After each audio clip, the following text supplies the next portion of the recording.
100 days of customer psychology day 9 നമ്മൾ വളരെ peaceful ആയിട്ട് അത്യാവശ്യം ഫാസ്റ്റിൽ റോഡിലൂടെ വണ്ടി ഓടിച്ച് പോകുമ്പോൾ ഒരു റെഡ് ബൾബ് കത്തുന്നതോട് കൂടി നമ്മളുടെ ഉള്ളിൽ ഒരു സെൻസ് ഓഫ് വാർണിംഗും സെൻസ് ഓഫ് അർജൻസിയും ഫീൽ ചെയ്യുകയും നമ്മളെ കാല് നമ്മൾ പോലും അറിയാതെ ബ്രേക്കിലേക്ക് അമർത്തപ്പെടുകയും ചെയ്യുന്നുണ്ട്. അതെ, കളേഴ്സ് വിഷ്വൽസിനപ്പുറത്തേക്ക് ഒരു ഫീലിംഗ് കൂടെ ഇജക്ട് ചെയ്യുന്നുണ്ട്. ഓരോ കളറിനും അതിൻ്റെതായിട്ടുള്ള ഫീലിംഗ്സുകൾ ഉണ്ട്. ഇപ്പോൾ റെഡ് എടുത്തു പോയി കഴിഞ്ഞാൽ റെഡിന് എനർജി, അതേപോലെ തന്നെ നമ്മുടെ വിശപ്പിനെ ടാപ്പ് ചെയ്യാനുള്ള ഒരു കഴിവ്, ഇത്തരം ഫീലിംഗ്സുകളൊക്കെ റെഡിലുണ്ട്. ബ്ലൂവിൽ ട്രസ്റ്റ് ടെക്നോളജി, ഗ്രീനിൽ ഓർഗാനിക് എക്കോ ഫ്രണ്ട്ലി, അങ്ങനെ പലതരത്തിലുള്ള ഫീലിംഗ്സ് ഓരോ കളേഴ്സിനും ഉള്ളതായിട്ട് കാണാൻ പറ്റും. ഇത് കൃത്യമായിട്ട് യൂസ് ചെയ്തിട്ടാണ് പല ബ്രാൻഡുകളും ഇപ്പോൾ KFC അടക്കം റെഡ് ആ ഒരു ആംബിയൻസ് സൃഷ്ടിച്ച് അതിന്റെ ഒരു ഫോണ്ടിന്റെയും കളറിന്റെയും സ്മെല്ലിന്റെ ഒക്കെ ഒരു കോമ്പിനേഷനിലൂടെ ആളുകൾ അങ്ങോട്ടേക്ക് ഇമോഷണലി എത്തിക്കുന്നുണ്ട്. ഇത്തരത്തില് ബ്രാൻഡുകൾ അവരുടെ ഐഡന്റിറ്റിയിലേക്ക് അത് മിക്സ് ചെയ്തിട്ട് അവരുടെ കസ്റ്റമേഴ്സിന് എന്ത് ഫീലിംഗ്സുമായിട്ടാണോ അവർക്ക് കണക്ട് ആവേണ്ടത് അത് അവരുടെ ബ്രാൻഡ് ഐഡന്റിറ്റിയിലേക്ക് ആ കളേഴ്സ് യൂസ് ചെയ്തുകൊണ്ട് അതിന്റെ ഒരു അഡ്വാൻറ്റേജ് എടുക്കുന്നുണ്ട്.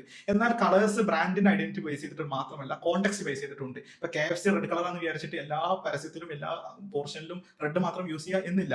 ഇപ്പോൾ ഒരു ആഡിൽ നമുക്ക് വാട്സ്ആപ്പ് ഹായ് എന്നുള്ളൊരു ബട്ടൺ കൊടുക്കണം എന്ന് വിചാരിക്കാം. അത് ആഡ് ചെയ്യുന്ന സമയത്ത് നമ്മൾ പല കളേഴ്സ് ഇട്ട് നോക്കി കഴിഞ്ഞാലും അതിനേക്കാൾ കൂടുതൽ ക്ലിക്ക് ത്രൂ വരുന്നത് അത് ഗ്രീൻ കളറിൽ കൊടുക്കുമ്പോൾ മാത്രമാണ്. അപ്പോൾ ആ ഒരു sense of WhatsApp hi, WhatsApp feel കിട്ടാൻ ആ ഒരു ഗ്രീൻ ഹെൽപ്പ് ചെയ്യുന്നുണ്ട്.